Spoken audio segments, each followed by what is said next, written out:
officer. How's the investigation going? I see. You must be the traveler that Lady Farina mentioned. Listen, I'll be perfectly honest with you. I'd avoid getting mixed up in this whirlpool of a mess if I were you. Huh? What do you mean? Come with me and you'll see. The deceased is one of Linny's assistants, named Cowell. Even though he hadn't joined the troupe long, he was hardworking and everyone generally liked him. The assistants are usually in charge of setting up and inspecting the props, as well as assisting with the show and keeping the crowd engaged. As you probably saw when you were in the audience, the water tank suddenly fell and smashed the box with Cowell inside it. This is the real mystery. We've already searched the scene and were unable to find any traces of the girl. However, if you look carefully, the box was positioned directly under the water tank. The ropes holding the tank were then burned by the pyrotechnics on stage, causing them to snap. All these factors lining up so perfectly makes it hard to see this as a mere accident. If anything, the more logical explanation is that the whole incident was intentionally planned, and Linny is the most likely person to have access to all these areas. But he doesn't have a motive. Are you both good friends of his? Well, you can't say we're good friends, but we've known each other for a little while. So in just a short time, he was not only able to win your trust, but even convince you to act as his attorneys. I know there's no such thing as magic. The real trick of a magician is holding the audience in the palm of their hand. I've seen a lot of cases, and I can tell you that people are the least reliable kind of evidence.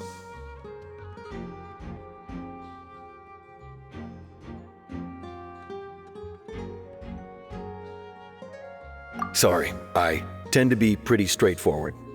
Just know that I'm warning you for your own good. Anyway, you may investigate the scene of the crime yourselves if you're curious. Who knows, maybe you'll be able to come up with some new evidence.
So this is the rope that broke and caused the water tank to fall.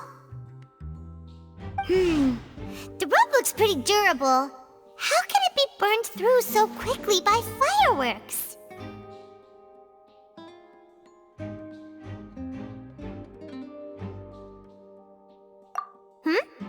Why are you suddenly so serious, Traveler?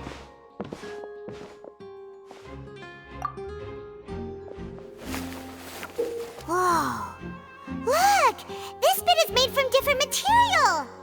Most of it was burned away, but there's still a little bit of it left. Huh. So if a rope meant to hold something was made with that kind of material in it, then that means... Wait! Why don't you write all this down? Let's take notes!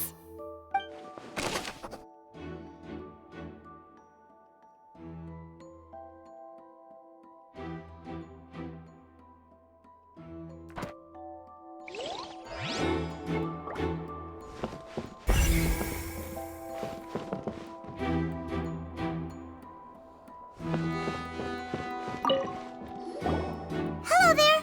What are you investigating?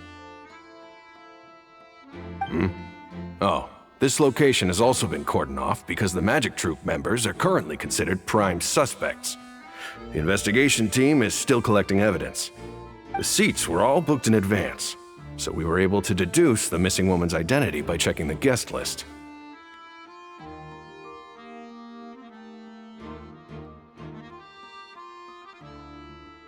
Sure, it's not like this is confidential information.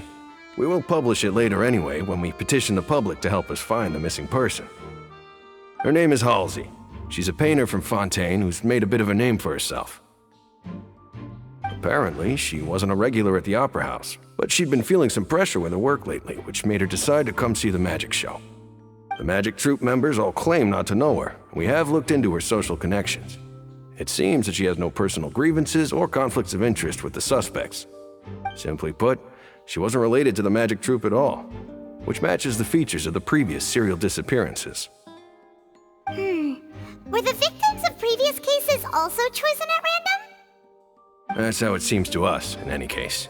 Apart from the fact that they were all young women of around the same age range, there really weren't any other connections between them. Okay then. No need to be so formal. If you do happen to see the missing girl, please be sure to contact us. It is of utmost importance that we get to the bottom of these disappearances.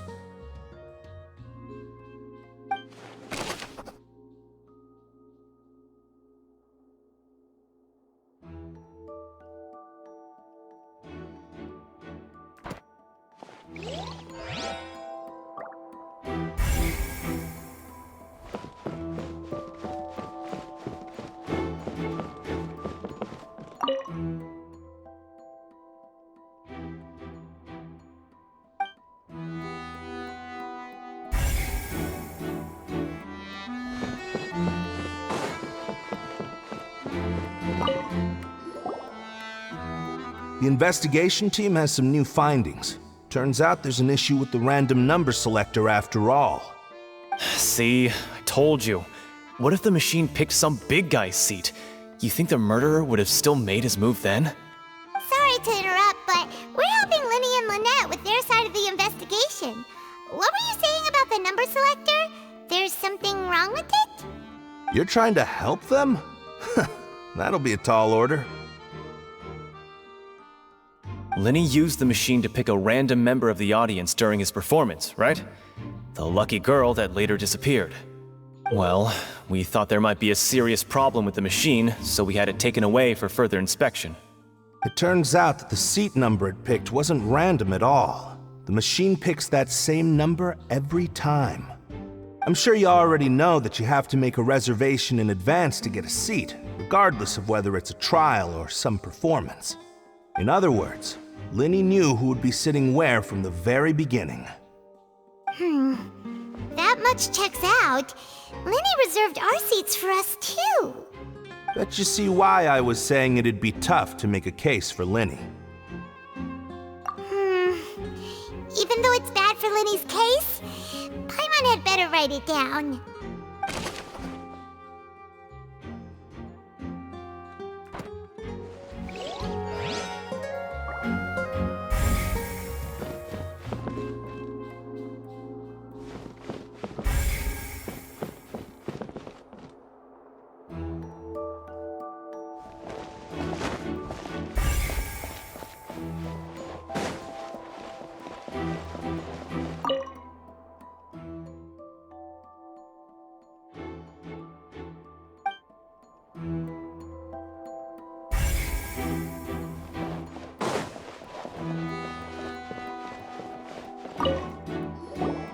I see that you're investigating the area. Well, it just so happens that I'm interested too. If you find any new and interesting leads, be sure to share them with me, alright? We don't have too many thoughts yet.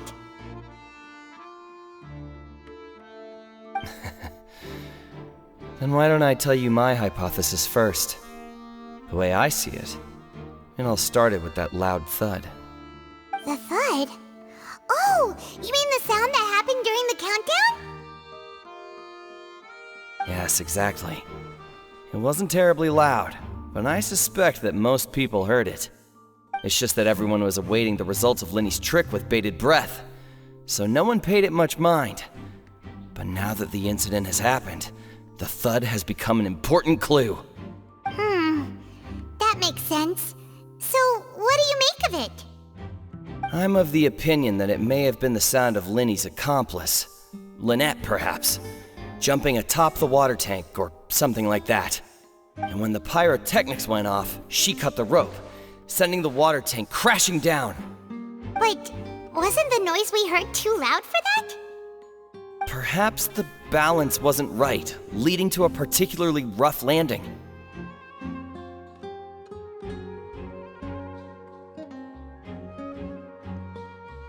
Oh, that's true.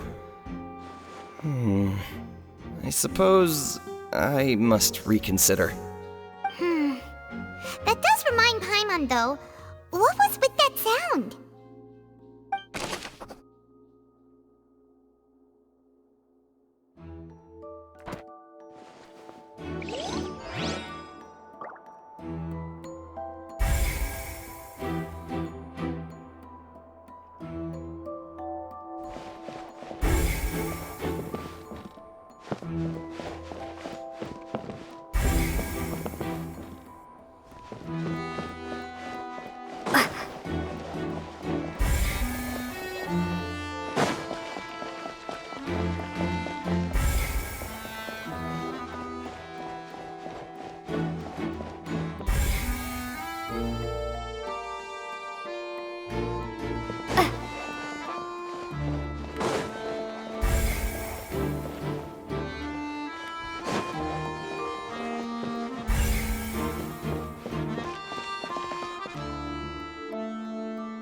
Linny's still talking to the guards.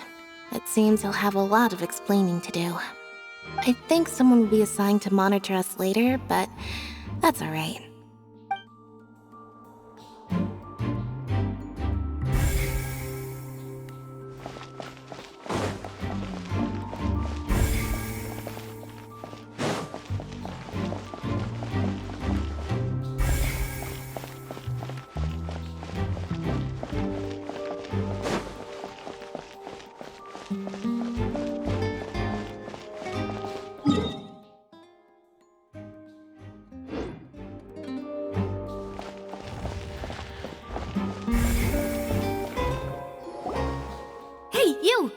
Yes, both of you! Over here! I've been keeping an eye on you for a while now. Huh? You mean us? That's right. If I'm not mistaken, you're also among those who wish to cut down the thorns and pursue the truth. No? And by the looks of it, you're not from Fontaine. Well, you're right on the more about that one, but who are you?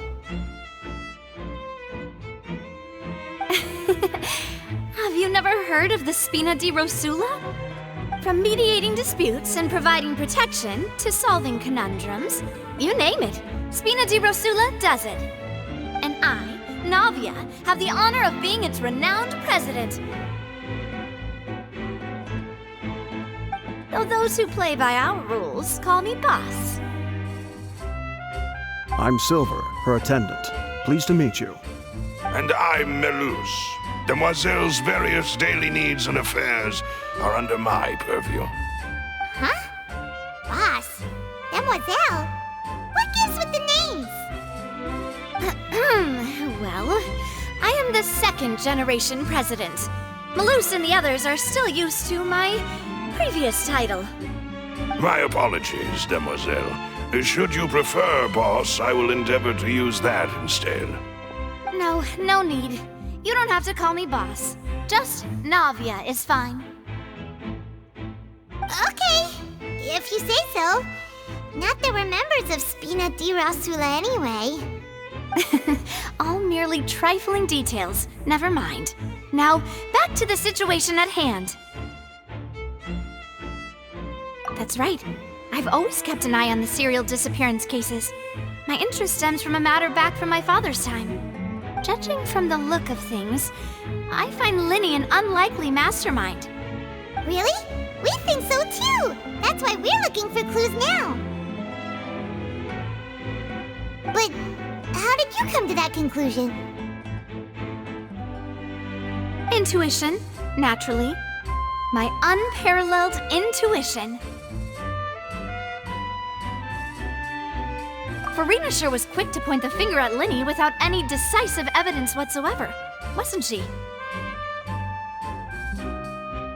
But that's not uncommon for her. If you remember, the Justice had to interrupt her and ask if she was pressing charges just to keep her from getting carried away. Anyway, a trial begins the moment someone levels charges. And, of course, there was no way Furina was going to back down in that situation. Sounds more like you just don't trust the Hydro Archon. Well, what's your opinion? I must admit that she can be interesting at times, but liking her doesn't mean that I'll blindly agree with her. All right, I've answered your question. Now, it's time you answer mine. Wait a minute, did that answer count? Well, I say it does. But don't worry, you won't hear any pointless questions from me. In your opinion, do you think it's right to treat a trial like it's an opera?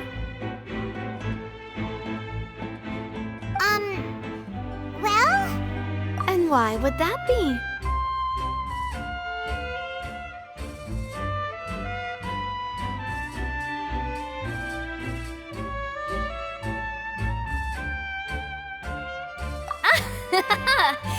See, Silver and Malus? I told you they'd be different. Most astute of you, demoiselle. I too think that the traveler's response was most excellent. No matter how wonderful the script or how fervent the audience's expectations may be, the trials that go on stage here must be based in fact. And if that can be done, boss, then... All right, that's quite enough, Malus. Anyway, I like your answer. You passed with flying colors. Now, I need to make some preparations, following which our joint investigation shall commence. You two shall be my assistants. Wait! Since when did we become assistants? Well, I can be the assistant, sure. Or your companion, if you like. I'm really not that fussy. That's more like it.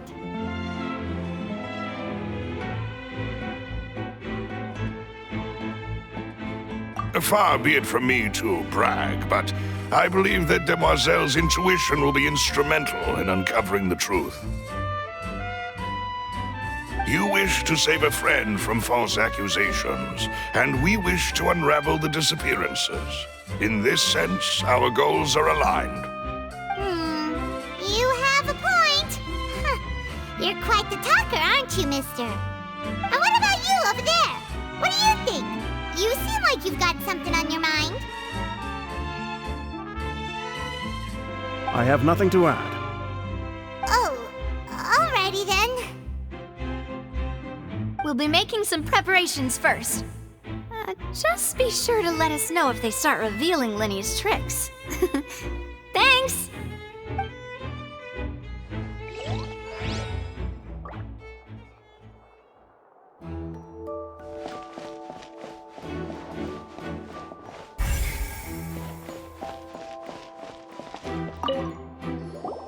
Sorry, but no one can freely enter or exit the Opera House at the moment. If you wish to leave, you must register your identity with us first. No, we're not leaving. We're representing Lyney and Lynette as attorneys, so we're investigating the case. Were you always guarding this entrance? Yes, after the Chief Justice gave the order, everyone coming in or out must undergo a strict inspection. So, the missing girl couldn't have left from here, at least not from that point on. I doubt there was much opportunity then either. How can you be so sure, Well, because I was in charge of security near the entrance at that time. I couldn't see Lyney's performance from here, which was quite a shame. Just my luck.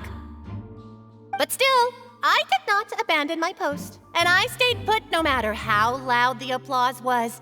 If someone had so much as even approached the door, I would have noticed it let alone if they had tried to leave.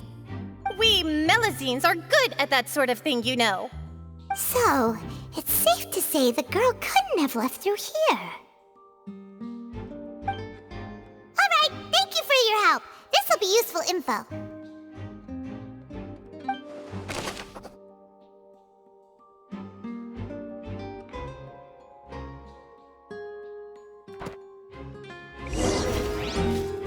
We've checked everything of note here at the performance venue. Paimon wonders how Linny's discussion with the guards is going. Let's go see, shall we? Ooh, things are getting interesting, huh? We're about to see how magic is made. Understood. Then I will be going with you. Just so you're aware, I will be monitoring your actions and making notes as necessary. Very good. Thanks for being so agreeable. I'd pull a rose out of my hat as a gift for you if I could. You may spare the pleasantries. I'm just doing my job. You've arrived. Who's this? Me? I'm Spina di Rosula's guardian angel. If you've got a problem, I've got the firepower. Sorry, I got a little carried away there. Call me Navia. I'm a partner of theirs, and will be helping investigate this whole situation. And these are my companions. Would you mind if they join as well? Fine by me. Oh, new helpers? I would be most grateful. Well, let's just say we're tagging along. It's not every day you get to see the secrets behind magic performed on such a large scale. I appreciate your kind interest. Come with me. We'll be heading below stage.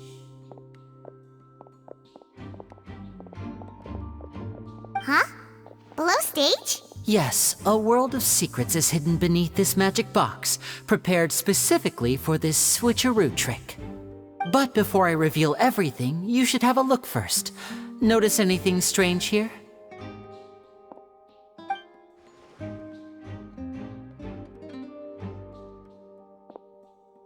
I'm not trying to be dramatic. Remembering the details of a trick will help you understand the methods used to perform it more easily. Huh. Weren't there balloons and other decorations here? Where did all that go? Ah, good eye. That said, you're still far from discovering the answer. The back? You mean the inside of the door? What's different about it? Paimon didn't notice anything. Very good indeed. I thought you might not be able to catch that, given that you were sitting in the first row. The back of this door was patterned. Those patterns are now gone, replaced by a smooth wooden board. So, if you put 2 and 2 together, what do you get? Exactly. All right, let's go. I'll tell you how it works as we head down.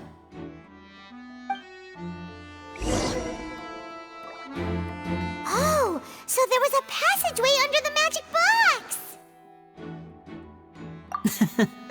I knew you'd figure out most of it as soon as you saw this place. The 2 magic boxes are positioned right above the 2 entrances of the tunnel. See this flatbed trolley? The box with the lucky audience member in it would be shuttled over to the other side using the trolley. This trolley can raise and lower and even rotate, ensuring that the box will face in the right direction. I see. So that's the purpose of the box inside another box. Precisely. The inner box would descend after the audience member was put inside and be moved along the trolley, all while the outer box would remain on stage as if nothing had ever changed. So that's how you did it! Once the box was lowered, the trolley would store some energy through this device here, with which it would complete the rest of the steps. The audience member would only be able to feel some slight movements in the dark, and by the time she walked out, she would already be back on stage. Right! You were talking that whole time, and you even came for a moment near the end. Ah, yes. A phonograph operated by Lynette was used to achieve that effect. My assistant and I had already scripted our conversation beforehand. When the countdown began, I had already gone to the opposite box via a tunnel using that ladder. And what about Lynette? Where was she? I was in the mezzanine space in the back of the box. Oh, interesting! That's how we were able to coordinate Linny's lines with the assistant. And, by the way, I was the one who walked out of the box at the end. I mean, we are twins. All it takes is a change of clothes and no one can tell who's who. And that's my favorite part of this trick. Only Lynette and I can perform it. So that's how it all worked! Wow! Every detail you revealed was more amazing than the last! Lynette would briefly walk out of the box and then go back in, jumping into the tunnel and escaping before the box on the trolley could finish ascending. And then I walk out of the other box in the audience area, and the trick would be complete. The operative word here being would. But as you saw, Cal was in the box, not our audience member. She, on the other hand, mysteriously vanished. We really don't know how that happened. If not for that interlude, this would have been an astonishing trick. I probably never would have figured out how you pulled it off. And yet, to think that someone was able to use this magic trick to commit a crime. Could we have a look around? I think we can come up with some more leads. This is the scene of the crime, so Linny and Lynette are not permitted to stay here. I'll escort them back up. Yes, of course. No need to be so strict now. I won't disappear into thin air, you know. Thanks, everyone. We're counting on you.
What's this? Looks like a hook tied to the end of a rope. Huh? There's all kinds of odds and ends here. Perhaps it was a prop for a different trick. But why would it have been left here? Whatever it is, let's make a note of it first.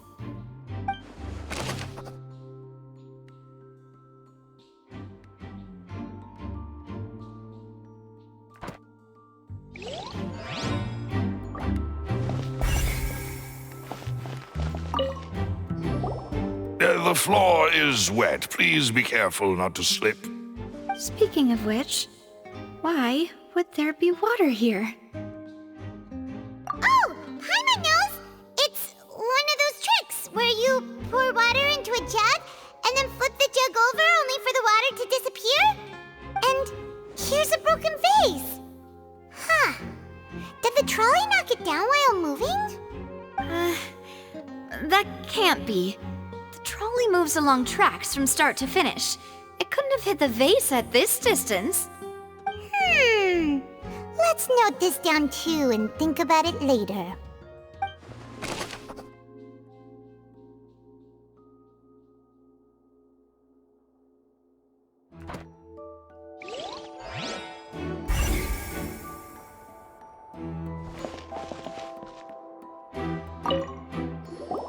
Oh, these are the clothes that the lady chosen from the audience was wearing, right? Her clothes are here, but she's nowhere to be found. Right. And do you really need to do that if you're kidnapping them? Ugh, this is so confusing. Paimon doesn't want to be a detective anymore.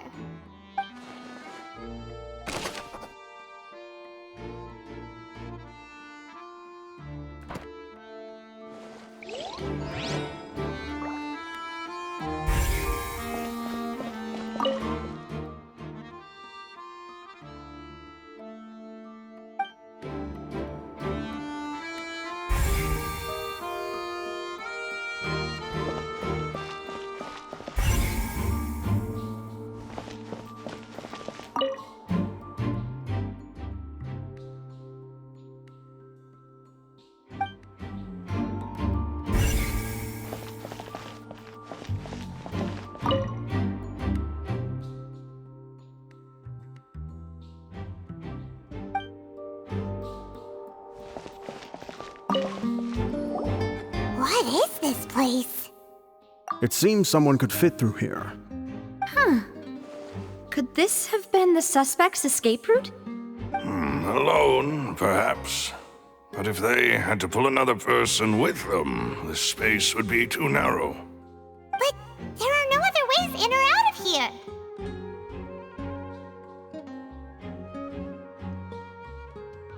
Oh, you're right! Let Paimon write that down.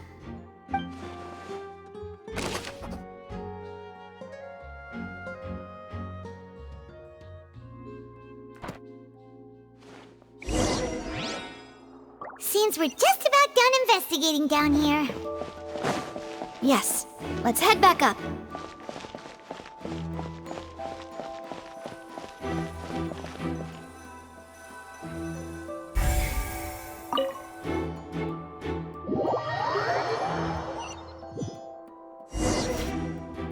Well, we've ascertained the state of the crime scene.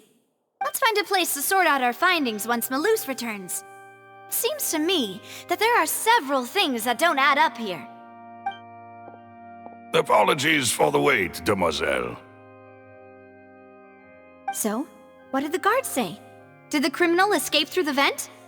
They believe the odds of that are very low, since the vent leads to the Opera House's basement. The guards have checked the area carefully. No one left through the basement during the performance or after the incident, and no one was found hiding there. So the tunnels become like a secret chamber then! You know, like the kind you usually see in novels! The plot thickens. Halsey's disappearance and Cowell's death are both quite inexplicable. No wonder Farina was so confident in her accusation. All the current evidence points toward Linny and Lynette. In other words, the charges are very likely to be upheld unless we make some considerable progress. Charges and then trial. So if the charges are upheld, they'll announce a sentence? That's right. This is how a trial goes in the Opera House. During the proceedings, the Chief Justice and the Oratrice will hear statements from both sides. That's right. This is how indemnitium is produced. The statements from both sides, the defenses from attorneys, witness testimonies, and even the audience's emotions will all be projected on the Oratrice. To put it simply, it's as if the Oratrice has its own will, and is a judge in its own right. This also precludes any kind of favoritism on the part of the Chief Justice. And not that this has ever happened anyway.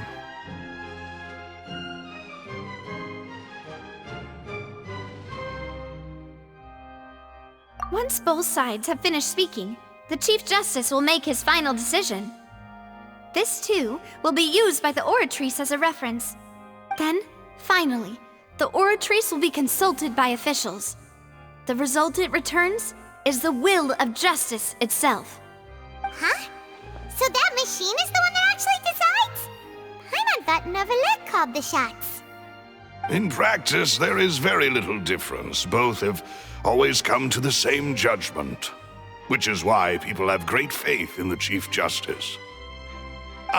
Yes, the guards also asked me to convey that none of us will be allowed to leave this place before the trial. Huh? Why? Because we've chosen to act as the twins' proxies. That makes us persons related to the case. They're concerned that we might be colluding with outside parties, or that we might find outside help to disrupt the case. And even if that were not so, it could prove problematic if we happen to spread key information about the case ahead of time. I'm ready to break out at any time. Whoa, whoa! There's no need for that! Paimon thinks they have a point. That said, are they providing food? Of course. I just hope you don't mind the lack of options. I'm afraid that catering to all tastes is not in the cards, nor is any guarantee of balanced nutrition. In that case, let's just sort out our findings together here. Pity. I was hoping to take you to try some of Fontaine's famous desserts, too. I mean, what better way to properly think through our findings than over some tea and sweets? Huh. Breaking out suddenly doesn't seem like such a bad idea after all. Just kidding, just kidding! Paimon will still do her best, even if there are no snacks. What do you mean, no snacks? Of course we'll have snacks. If we cannot buy some, then we'll simply make some. Huh? Here? But how? Understood, demoiselle. Everyone, please come with me.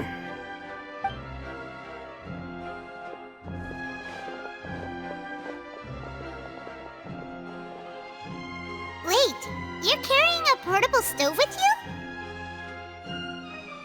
Yes, I must be prepared to meet the demoiselle's baking needs whenever the fancy strikes her. I have eggs, sugar, and almonds at the ready. Good work, you two. Then I'll get to it. Please sit tight for a moment. You'll get to taste my awesome snacks soon enough. These three are quite the interesting group.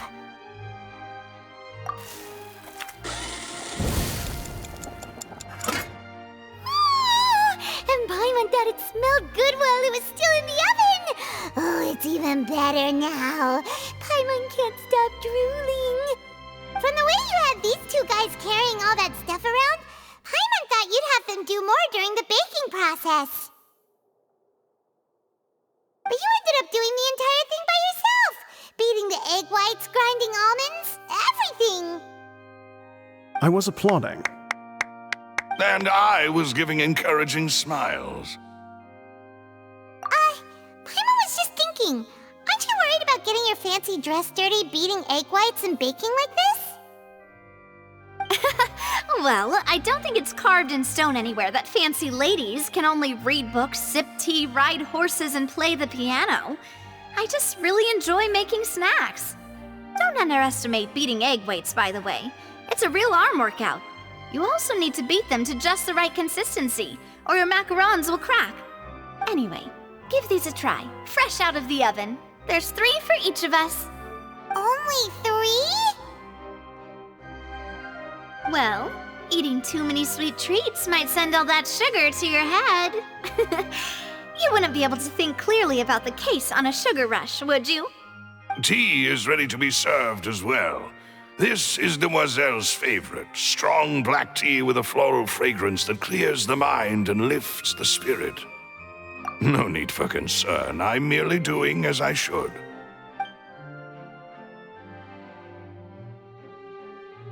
All right then, down to business.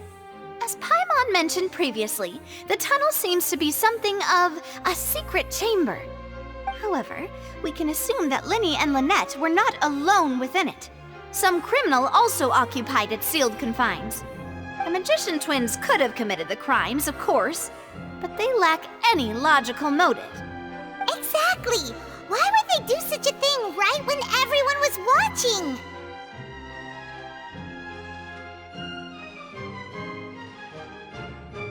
The flower vase and the thud we heard during the performance could indicate some altercation between Halsey and the criminal in the tunnel. resulting in the shattering of the vase, the discarding of her clothes, and her abduction. Perhaps the criminal thought that since she was chosen from the crowd, she would be too easy to identify if she was still wearing the same clothes. Paimon thinks that makes sense, but the real trouble is... True. None of the clues we found thus far support the existence of this third person. But the only people left to consider are both technically victims, whether it's the missing girl, Halsey, or poor Cowl. Huh. Could Halsey have secretly made modifications to the magic props in order to murder Cowl before making her escape? That's right. And even if she had tampered with the setup, she would need to understand the entire trick to pull it off. Nor does she have any motive. The guard said that she has never had any dealings with the Magic Troop's members. Were we not thorough enough in our search? From the sound of things, this is turning into an impossible case. Your macarons are amazing though, Navia. They smell great! They're nice and crisp and super sweet! They are my specialty after all. And I see you've already had 5 of them. What? 5? Oh, that can't be right! Paimon only counted 3, honest! Please don't worry about it. At my age, a few less sweets might actually be a good thing. No. Being greedy is one thing, but Paimon knows how to count. Besides, Paimon knows that if she ate too many, then others wouldn't have enough. Wait, even you don't believe Paimon? How could you? If Paimon ate those 2 extra macarons, then may they turn into stone in her stomach! All right, we get it. Well, I suppose one of us might have gotten too engrossed in our chat and eaten them by mistake. No big deal. Maloose, set up the stove again if you would. Huh? What are you doing? Making sure everyone gets 3 macarons, of course. Exactly. We don't want to trouble you. As you wish, demoiselle. And I have the egg, sugar, and almonds. Well, this really is your hobby, huh?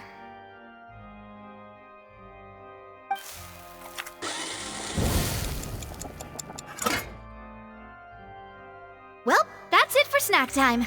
I'm going to have another look around the area. I don't know what we're looking for yet, but we've still got some time. As attorneys, I suggest the 2 of you think the case over again. It would be awkward if you got all tongue-tied on stage during the trial. All right, thanks for your help and for the snacks.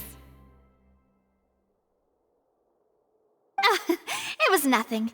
A small task for the Spina di Rosula. Silver, Maloose, it's time to go. I'll be back if I find anything new.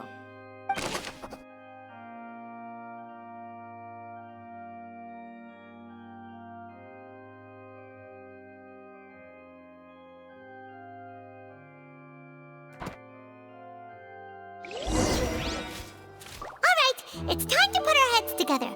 We've got to get our defense ready for the trial. Oh, it's probably gonna be a long and difficult case. There's no point in worrying about that now. We just need to prepare. Here, take Paimon's notes. They should help you review the situation.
Impossible things don't just happen. We'll get to the truth one way or another.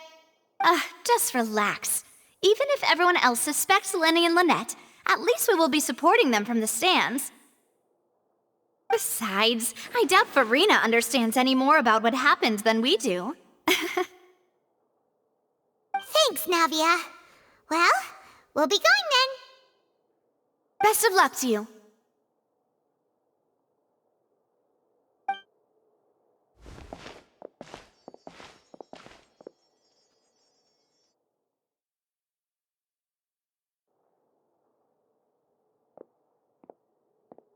Ah, finally, you're back. Well, how did your investigation go? To be honest, you might be disappointed. No. We're already very grateful that you were willing to help.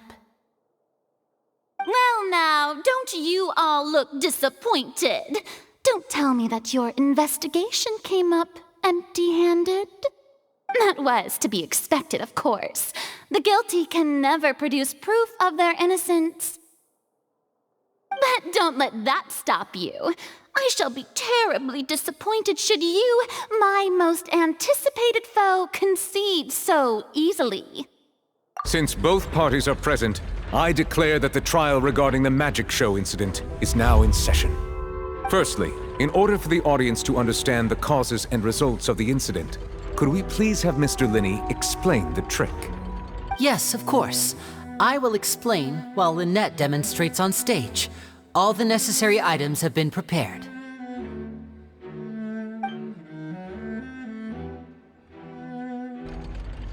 Thank you, Mr. Linney.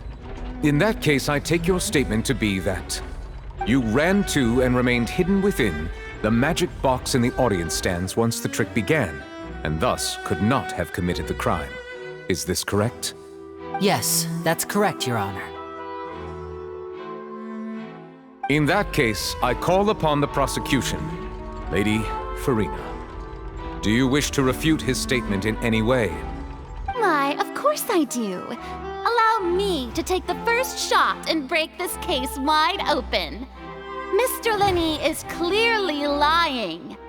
There is no way you could have been in the box the whole time if you were to abduct Halsey and murder Cowell. In fact, I'd say you were hardly in that tunnel at all. That is simply your hypothesis based on the presumption that I'm guilty. Oh, is that so? And if I may ask, what did you hear while you were inside your box? The roaring countdown of the crowd, of course. That's how I kept track of the time and built anticipation for the finale. And you didn't hear anything else at all? Nothing that might leave an impression of any kind? No, nothing. I see. But when the count reached 30 seconds or so, there was a thud. One so loud that I believe practically everyone heard it. Huh? Hey, hang on. Something's not right here.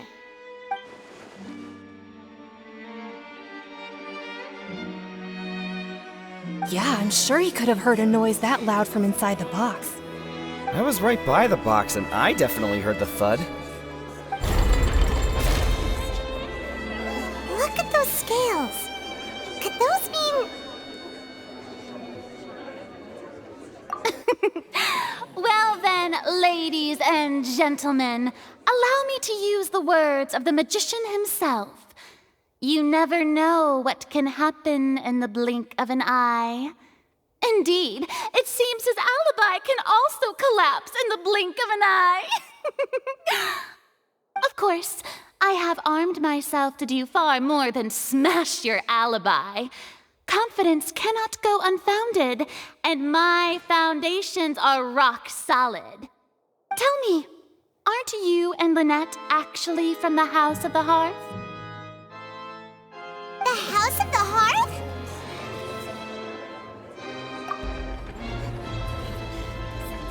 No wonder they did something like this. So the serial disappearances were the Fatsui's doing. Now it all makes sense. I've got a feeling that what happened on stage probably wasn't just an accident. That's irrelevant. Our identities have nothing to do with what happened.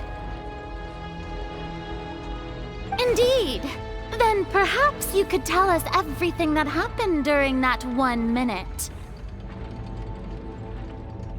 Your first priority is to prove yourself innocent after all. I'm sure there is little that needs to be kept secret now. Unless your script already has holes in it. The Outlander is speechless. My, oh my, don't they look flabbergasted? Now comes the infighting and discord, I suppose. This was almost too easy. Good thing I made all those preparations. Seems the all-nighter I pulled last night is really paying off. Hey, Linny! Why didn't you tell us this before?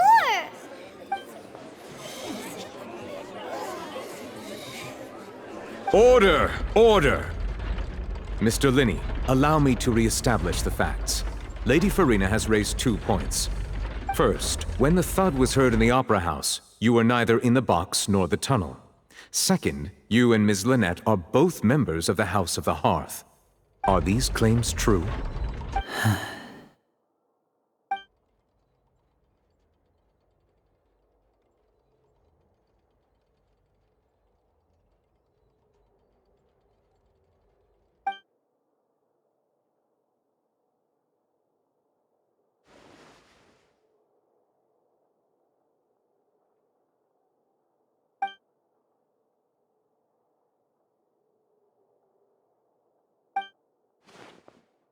Please answer my question, Mr. Linney.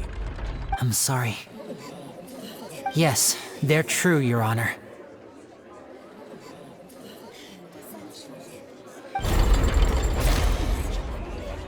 I knew it! Well, that's it. We might as well move on to the sentencing already. What should we do now? Granted.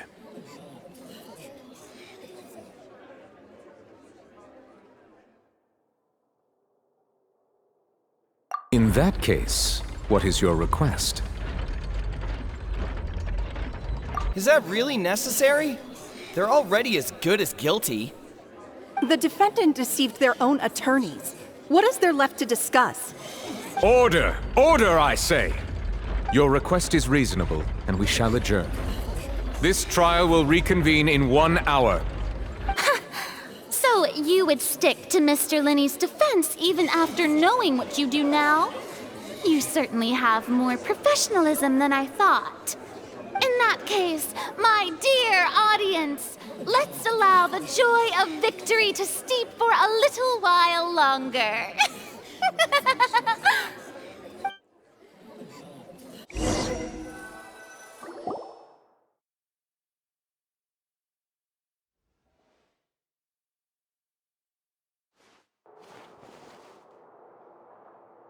Well, this is awkward. I didn't think the Hydro Archon would dig all that up. I'm sorry, Traveler and Paimon. Yeah, sorry. Paimon doesn't know where to start. We trusted you two. We based our entire reasoning on the assumption that you weren't bad guys. Not to set the wrong tone or anything, but Paimon's really mad! I'm very sorry. I know you're angry, and reasonably so, but please, let me explain. I know you've clashed with the Vatui several times before. I wouldn't be surprised if just hearing the word is enough to make you upset. But our organization is very, very large, and the Harbingers have very different personalities and goals. Right now, we want to save people. As many as we can. That's right. I'm sure we're on the same page when it comes to this nation and the disaster that its people might face.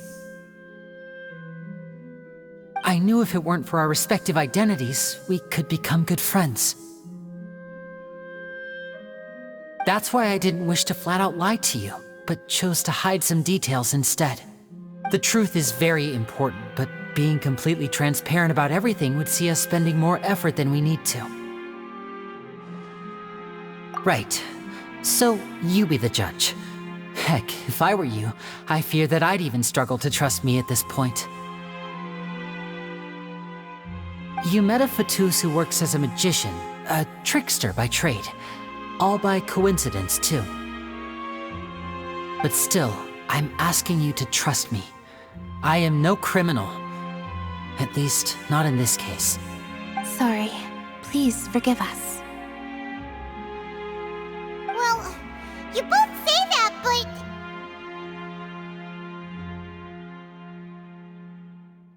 Right. Let's hear your answer first, and no lies now! Of course. I'll answer any question you ask. We've been trying to find out how the Oratrice operates. We want to know why it has a consciousness. Why can it deliver sentences accurately? During our investigations, we learned that the machine's core is beneath it. From that moment on, Lynette and I have been designing this box swap trick, with the objective of getting close to the core. Is that why you needed a whole minute? That's right. In truth, the audience would take about 75 seconds to count down from 60, while I would only need 15 to get to the opposite box. So, after jumping into the tunnel, I accessed the Opera House basement via the vent, and went to investigate the room in which the core is stored. That air vent was created during the construction of the tunnel specifically to execute this step. Well, nothing. As soon as I reached that room and was about to investigate, I heard someone's voice. Which should have been impossible, of course. I was quite certain that I was the only one in the room. That voice seemed to recognize me and tried to speak to me. I chose to err on the side of caution and retreated the way I came.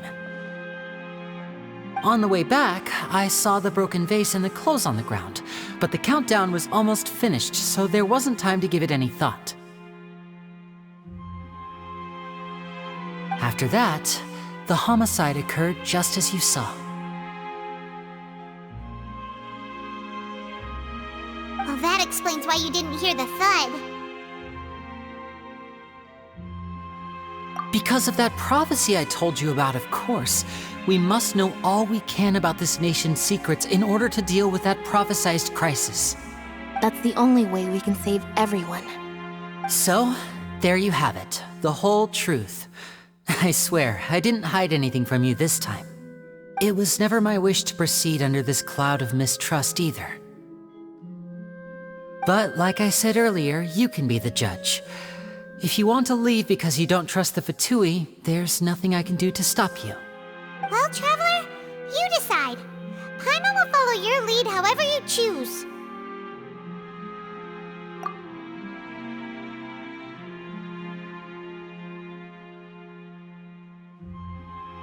Okay, thank you. Thanks for giving us a chance. The current problem is that the scales are tipped pretty badly against you two. If we want to refute the Hydro Archon's accusations, we're gonna need a seriously watertight defense. Huh? Oh, Paimon thinks she gets what you mean.